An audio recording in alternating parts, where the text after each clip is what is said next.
Welcome back to Grid Gym, guys. We have Brian St. Pierre here. This is the biggest interview we have done yet. Brian's kind of what you might call like a superstar in the exercise, nutrition, fitness world. He started out, Brian, I've been following you since back when you were at Cressy Performance. Long-time reader of your blogs.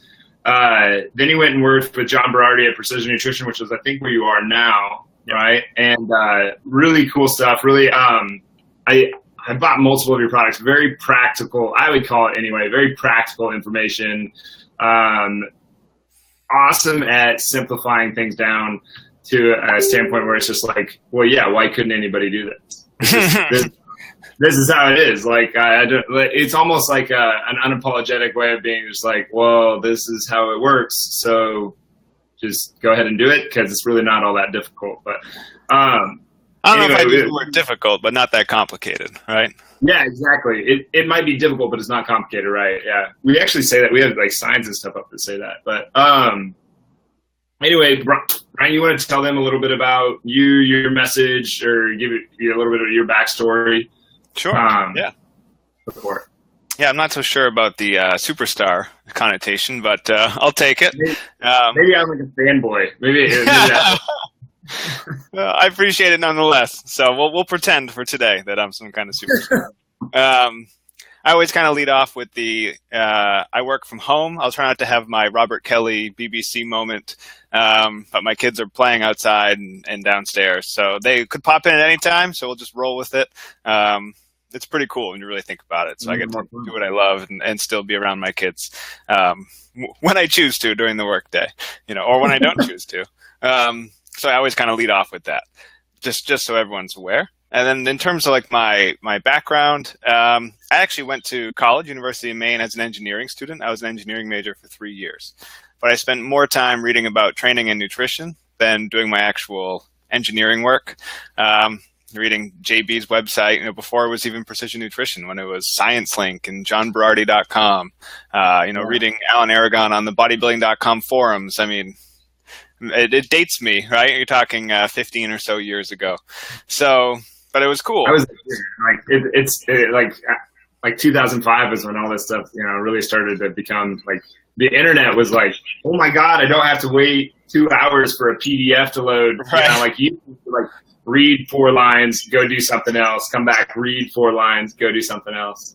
Yeah. Oh, that was going to college. That was probably the greatest thing. At university, you had like T1 internet connections. Everything was like instant. It was amazing. You'd rip so many songs off Netflix and not Netflix, Napster, right? Like Napster. Back when that was a thing.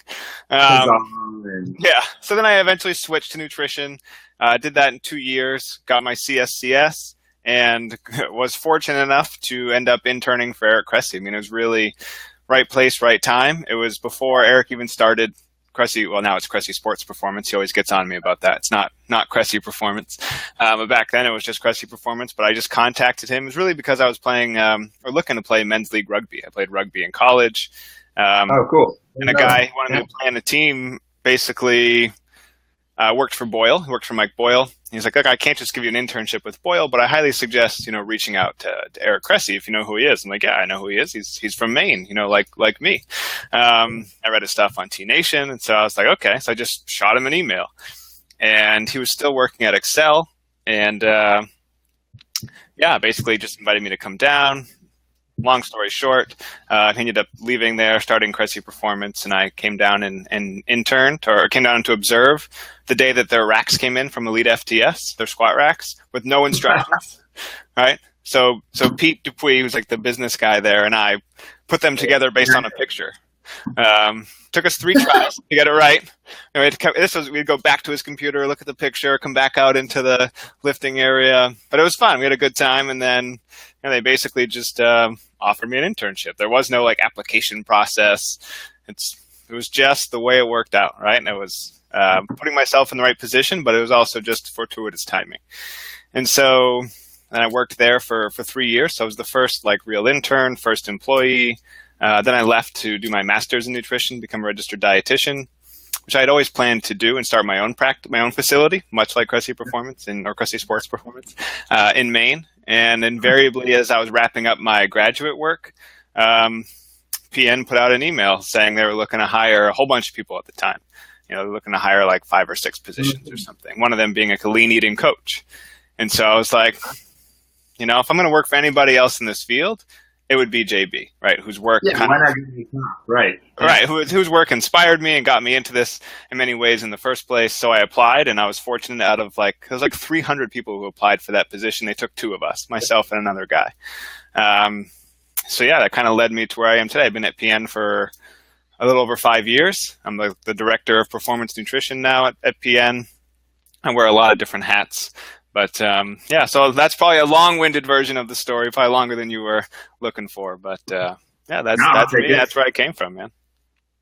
Yeah, no, I think there's a lot of gold just in that story. I mean, why not go for work for the best guy in the field, or the guy who's doing that's really the front runner? It's kind of that we talk about the proximity to power a lot. Like, you want to get around other people that are moving the direction that you want to go to, even if you're not necessarily on that route yet, because then you're more likely to get pulled up to them.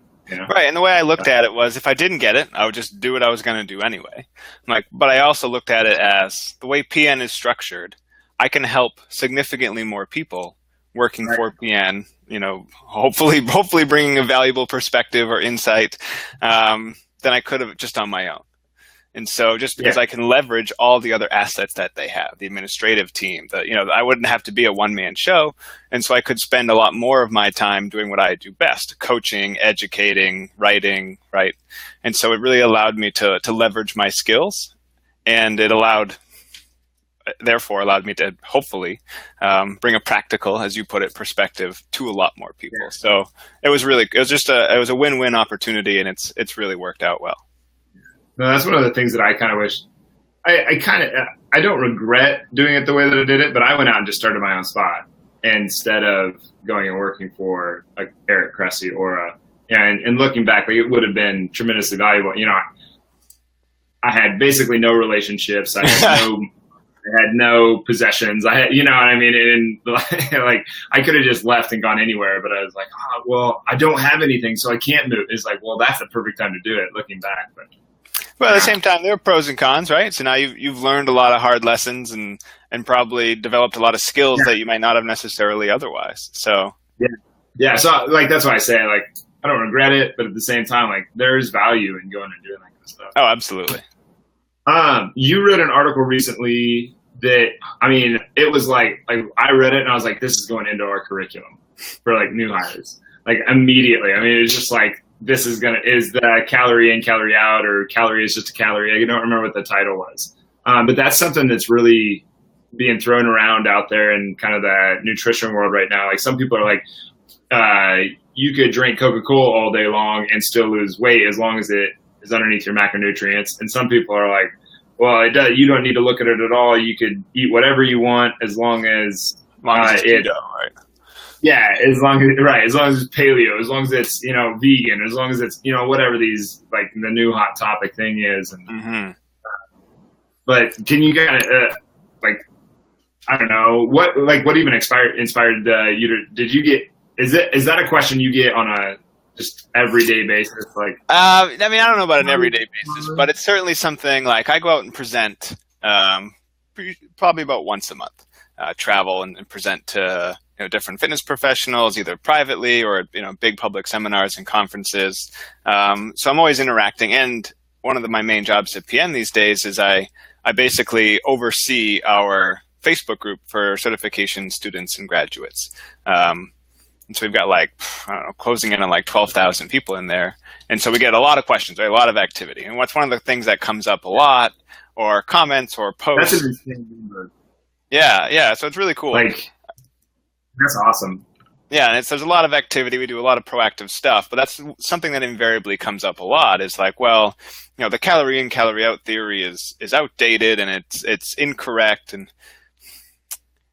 a part of me understands why they feel that way, right? Because your traditional calorie math doesn't work, because the body isn't a linear machine. It's not a robot. It's dynamic. It's constantly changing. So if you assume that, a 500 calorie per day deficit is going to lead to 3,500 calories per week deficit, which is about a pound, and therefore you will lose a pound a week indefinitely. That's just not how thermodynamics actually work and how the human body actually works, right? Because it downregulates it. Intake and output are not mutually exclusive. Not to cut you off. Can you tell them about the 3,500 calories and where you're getting that number? And yeah, so basically, a pound of fat is about 3,500 calories. It's worth about 3,500 calories, or it provides about 3,500 calories. So the conventional math is if I undereat by 500 calories a day relative to my needs, I might need 2,000 calories a day to maintain my weight. If I eat 1,500 calories a day, that's 500 less than I need, times 7 days in a week. That would be 3,500 calories. Ergo, I would lose 1 pound a week. So that's I remember when I was first coming into the field, and I was working at this big corporate monster type place. It was kind of like a Gold's Gym, and I was like, I hate this. It was day one. I was like, I want to stick a fork in my leg right now. And they were like, this is how you have to talk to people. And I remember looking at that sheet paper and be like, dude, that's bullshit. I get it that you can all day long and sell people on it, but that's crap. I'm not going to do that. Right. I was a personal trainer in the distant past. I had to make cold calls and do that shit. Shit sucked. I've been there. I've done that. I know what that's like. I like to pretend it didn't happen, but it certainly did. I had to make. I like to pretend too, but it definitely did. Yeah. Oh yeah, totally. And so, but that concept, it's even still exists in research. There's a great book called Mindless Eating by Dr. Brian Wansink. Yeah, that's a great book. Right, he's at the Cornell Food and Brand Lab, and they will do all kinds of work on what influences why people eat, how much they eat, and there's some really cool research, some really famous ones people are probably aware of. But even he in his book falls for that trap. He's like, if you eat 100 less calories per day, at the end of a year, you'll have lost, I don't remember what it was, 10 pounds. Which is not actually true, because the human body will just decrease output a little bit. You'll still lose some weight, but it won't be 10 pounds. It might be 6 pounds. Because it's a dynamic process where the human body is always trying to maintain equilibrium, homeostasis. I think everybody's reaching for control in this. They're like, no, it has to be exactly this. Or they're reaching for any kind of semblance of an explanation, because we all want, some clarity. But it's it's we're just, our body's going to decide. You might as well just let go of control and just eat a little, And there's still a lot of things you can do, right? It doesn't mean that you're effed. There's still a lot of options, So I think that's an important piece to keep in mind. But in terms of going back to the original question, do I get that asked a lot, or what does it really come down to? I mean, calories do matter, right? That is a fundamental law. People want to believe that calories don't matter. You can choose to believe it, but you're believing in something that is fundamentally untrue. But that doesn't mean you should meticulously count every calorie or do all kinds of fancy calorie math. They matter, but they're not the be-all, end-all in terms of health, in terms of performance. Right? Yes, you could theoretically drink tons of Coke, have some protein shakes, and take a multivitamin, and lose weight and maintain muscle because you're meeting your protein requirements, you're meeting your micronutrient requirements. People have done things like this. There's a nutrition professor, and I think it was Oklahoma years ago, did a self-case study where he drank protein shakes, ate Twinkies, and took a multivitamin, and lost 20 pounds. His blood lipids improved, his blood sugar control improved because he lost body fat, and he maintained lean mass. But that wouldn't be a sustainable eating style long term, right? So just because it can be done doesn't mean it should be. Yeah. There's a guy that did that with McDonald's after Super Size Me came out, and he was I forget what his numbers were, but he didn't eat anything. He basically changed Morgan Spurlock's rules. He would always get the small fry. Mm-hmm. He was going to get a diet drink, and you know what I mean. He made better choices, and he did that only 3 times a day, and he lost considerable weight. But sure, because he controlled energy balance, right? But that's not how most people think about eating. That might be how fitness professionals think about eating, but most folks don't go through life making a million calculations about protein needs and calorie and carbohydrate needs and counting their macros. They're not psychos like us. Yeah. right? But even then, like there are generally simpler ways to do it. When you have more advanced individuals, you should do more advanced things. Oh, yeah. But when you have people who are relatively new to the game or just trying to make relatively, I would say moderately challenging goals or reach moderately challenging goals, you only need to do moderately challenging changes. So you should match the approach to the person and the goal rather than try to match every person to some specific dietary strategy, paleo or keto or macro counting or what have you. You should have more than one tool in your toolbox as a coach, essentially. Yeah. Right. What we try to do is we try to give people a strategy that'll fit them, and we just focus on one strategy at a time. Mm-hmm. I think that's one of the ways that people really, you can tell me your take on this, but like one of the ways that we see people really screw up or really get themselves they like almost self-sabotage is they try to do all of this different stuff because they're so motivated, and then they burn out, like 2 weeks in, they're not doing any of them. Right. They tried to focus on 5 instead of just focus on 1. But if they devote themselves to that one thing, it's much more likely to happen. Oh, without a doubt. I mean, we see that in our own coaching practice. You see that in research that studies habit change. Obviously it falls on a bell curve. Some people can do more, but most people, like most things fall on a bell curve, or most people, that 70% of the population, is going to do best with that one habit at a time kind of change, simply because it's sustainable, it's achievable, and then you're building fundamental skills that'll carry over time. Right? You can use or strategies and tactics, whatever framing you want to use. It doesn't particularly matter, right? But what you're really doing is building skills and laying a foundation of consistent practices that build upon each other, and then they're maybe not quite 100% permanently there, but they're mostly permanently there. They're things that just become part of what you do. When you try to change everything all at once under these, perfect circumstances, you devote a whole week of your life to exercising and doing a juice cleanse and, carb backloading, but then you haven't built fundamental practices to just have that happen automatically, right? Where it just becomes routine. So you're doing all these things, and then shit hits the fan. Your dog gets sick. You get in a car accident. Life happens, right? Yeah. Something always comes up. An extra meeting comes up, throws your new routine out the window that doesn't have anything holding it in place. Right. And then things go really sideways.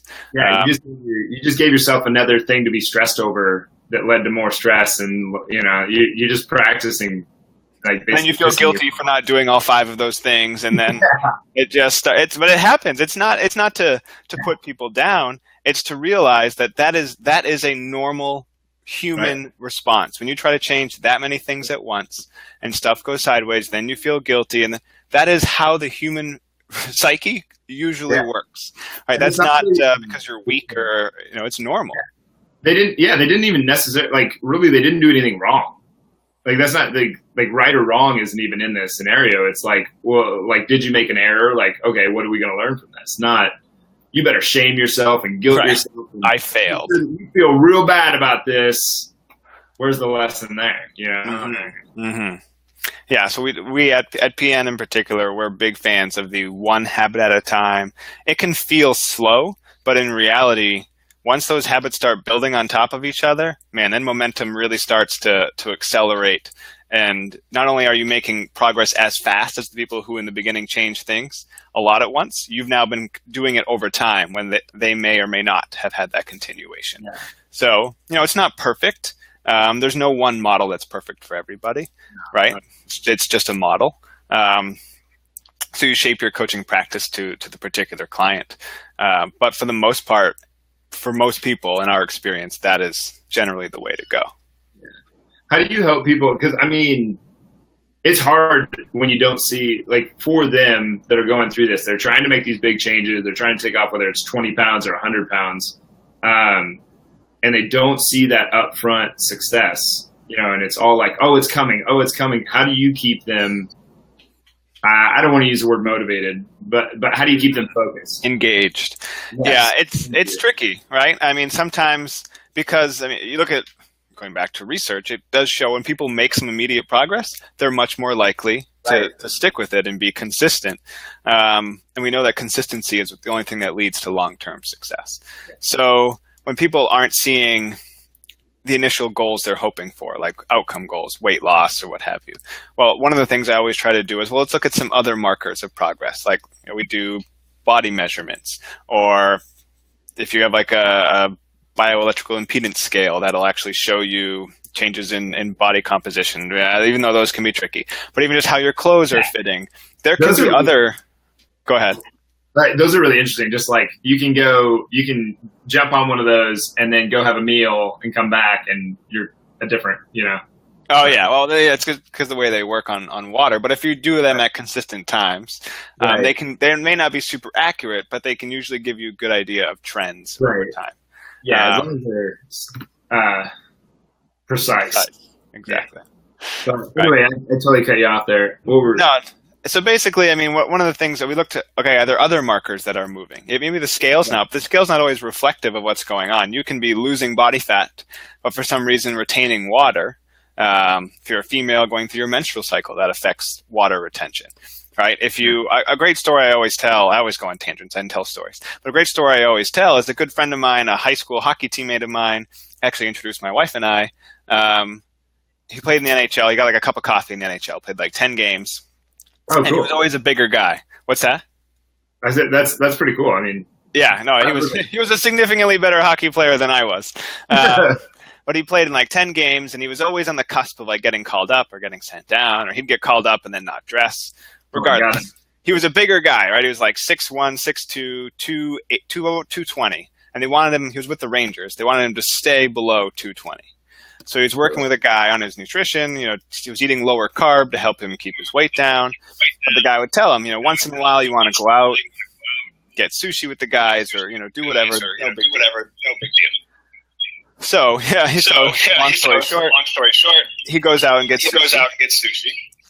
And the Rangers call him in the next day to weigh in, right? And he was like 232. From all the carbs and all the sodium. He doesn't normally eat carbs, so he's restocked a ton of glycogen, was retaining a bunch of water from all the sodium, and he got called into the GM's office. He got his ass reamed out, basically 2 days later, 218.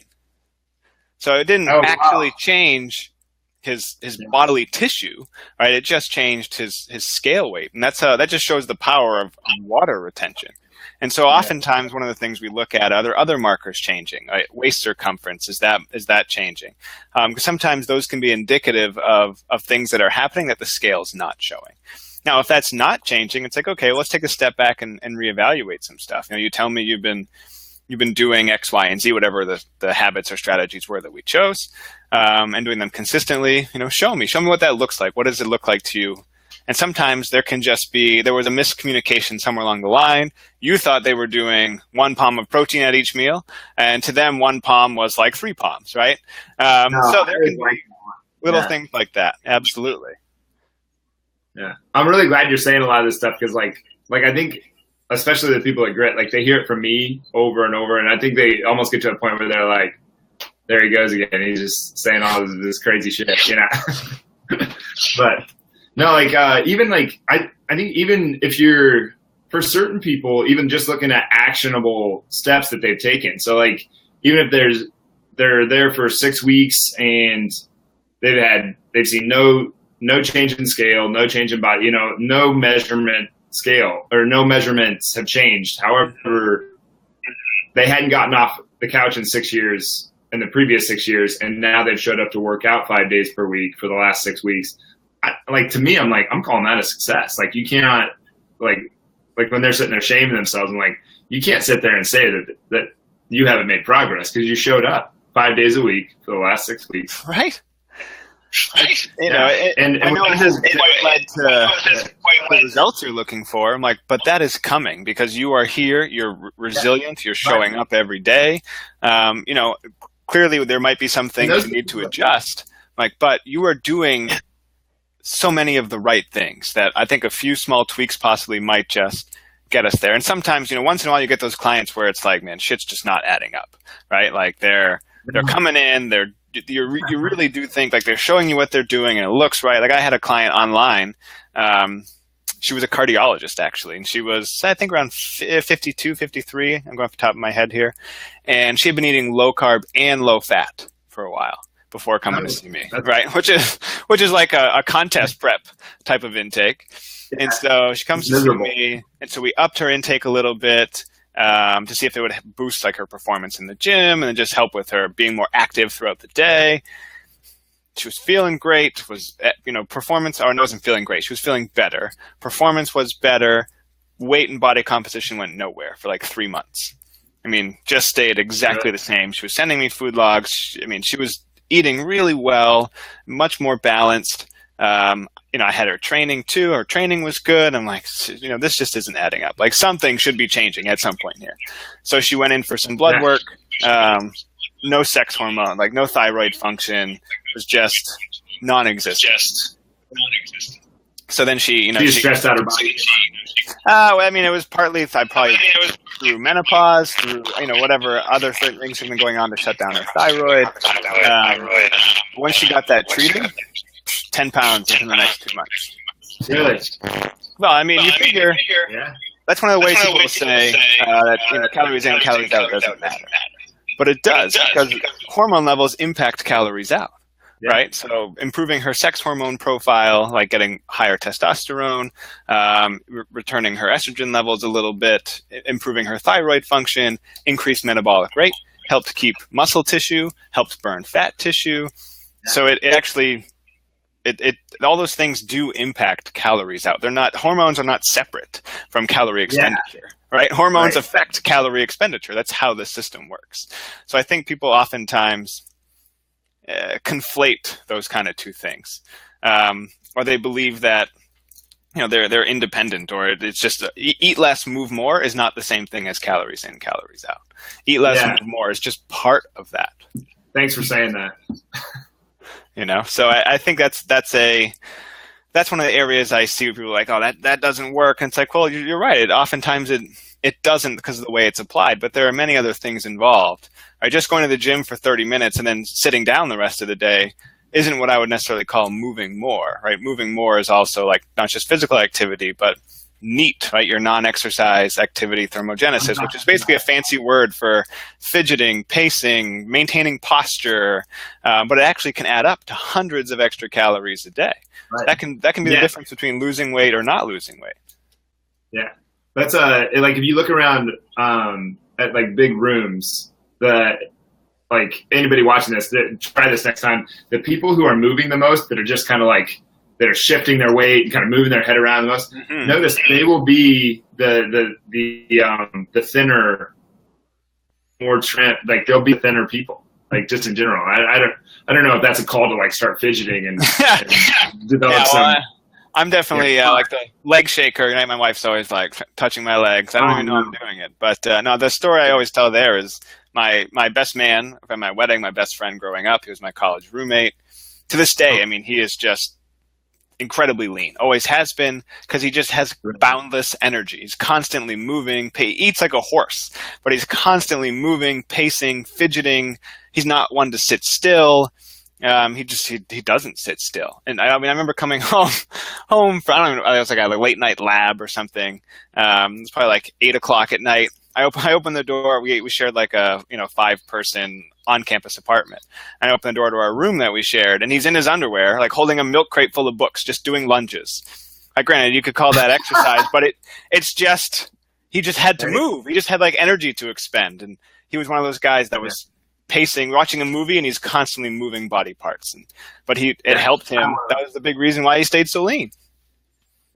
Yeah, I'm one of those people. Like I just like there's times where I'll just be like, Raish, I gotta leave. I gotta go burn off. Like I gotta just, it's like steam off the top or something. Just I gotta go. Right. So I can totally understand your friend. No, I'm glad you're saying. There's so much stuff in here that I'm super glad that you're saying this.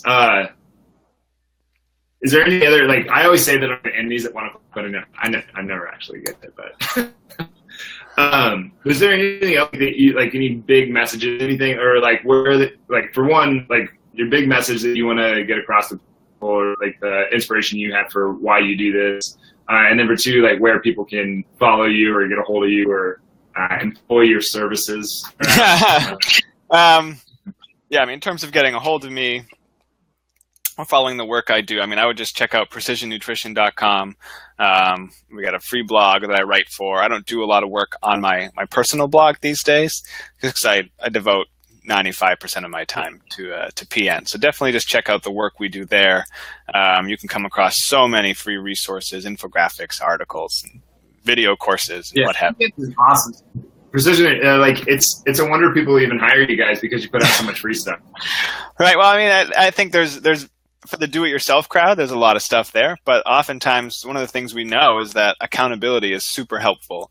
Even coaches like to have coaches because there's no such thing as like the lone ranger doing it alone. Like that's like a false, Hollywood image. Everybody has help, and there's nothing wrong with getting help. It's not a sign of weakness. It's a sign of this person either knows things that I don't know or can help me see my own blind spots. Like I'm my own worst coach, right? Because I just program for myself the things I like to do. Right. So invariably I don't do Turkish get-ups, right? I only do ab wheel rollouts or whatever. So the parting thought I think would say, focus on the big rocks. Too often I see people focusing on, you would call it like the hot topic of the day, or just a lot of minutia that in the end isn't going to be the thing that moves the needle long term. Might move it short term, and sometimes it does move it long term. But generally speaking, the big rocks would be things like don't smoke, drink in moderation, get sleep, eat adequate protein, eat lots of fruits and vegetables. They're not sexy, right? Yeah. But you look at research, 3% of Americans do those things, right? And exercise 150 minutes a week. And that's all astounding. of them know right? Like they're not groundbreaking things. They're not like these unknown elements. And doing those things is shown over and over and over again to get people closer to where they want to be. And then you can play around with particulars, dropping gluten and seeing how you feel, decreasing sugar, right? Going lower carb or higher carb and playing with those kind of things to see what you respond best to. There's nothing wrong with doing those things. But I would suggest only doing those things after your fundamentals are in place. Because the people they might be a keto expert or, all these other things, but the people who get the best results or who are where you want to be are usually there because they have the strongest fundamentals. They might actually say it's because they do intermittent fasting or they do keto, but it's usually because they do a lot of the fundamental things. They sleep, they minimize alcohol, they manage their stress, they get plenty of protein, and they don't overeat calories. Yeah. Regardless of the dietary persuasion they follow to get them there, vegan or keto or paleo, they're all doing a lot of the same things, right? The underlying mechanisms that lead to success in a lot of those diets are those big rocks. And then the minutia, it can certainly help. I'm not suggesting that it can or that it's not important, but it's not the most important thing. And so play with those things after. That would probably be my biggest takeaway. No, I love that. I couldn't agree more. Like that's spot on. From like my experience and my I think to deny that would almost be like silly, I don't know a better word for it. But it's there are salesmen, for lack of a better word, who will pitch people about like, no, it's got to be about, because they sell like compelling stories, right? Eating fruits and vegetables is not a compelling story. It's just not, right? Making sure you eat your protein is not a compelling story. But drinking bulletproof coffee because it's going to give you super energy and hold you, and some people it works for them, and that's great. But you can get a much better sales pitch out of it than eat 5 servings of fruits and vegetables every day, even though that one is probably much more important for you long term. Right. So it's harder to sell the sexiness of the fundamentals, but having a strong foundation allows you to play with everything else and then see how that affects you. When you don't have that strong foundation, those other things just become that's when people yo-yo, right? From one thing to another to whatever hot topic.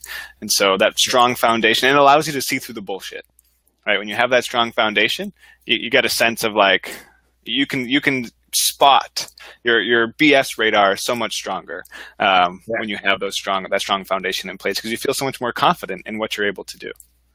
Yeah.